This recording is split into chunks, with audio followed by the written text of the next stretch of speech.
Hello বন্ধুরা, কেমন আছেন সবাই? আবারও হাজির হয়েছি আপনাদের সামনে একদম আপকামিং নতুন ফ্রেশ একটা সুপার ডুপার হিট নাটক নিয়ে। নাটকের নাম হলো হৃদয়ের ফাগুন। এই নাটকটিতে অভিনয় করবেন আপনার আমার জনপ্রিয় জুটি আরশ খান এবং অভিনেত্রী সুনেরা বিনতে কামাল। এই নাটকটি আপনি কোথায় কিভাবে দেখতে পারবেন?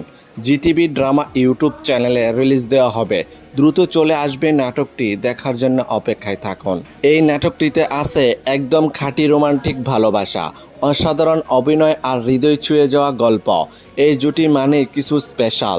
তাদের প্রতিটি নাটকে থাকে রোমান্স থ্রিলার আর 100% বিনোদন। তাই দর্শকরা সবসময় অধীর আগ্রহ নিয়ে অপেক্ষা করে থাকেন নতুন নাটকের জন্য। যদি নাটকটি ভালো লেগে থাকে তাহলে লাইক, কমেন্ট আর চ্যানেলটি সাবস্ক্রাইব করতে বলবেন না। আপনাদের সাপোর্ট আমাদের নতুন কন্টেন্ট বানাতে অনুপ্রেরণা দেয়। নতুন নাটক, নতুন আপডেট আর নতুন চমক নিয়ে দেখা হবে পরের ভিডিওতে। ততদিন পর্যন্ত সবাই ভালো থাকবেন, সুস্থ থাকবেন। ধন্যবাদ।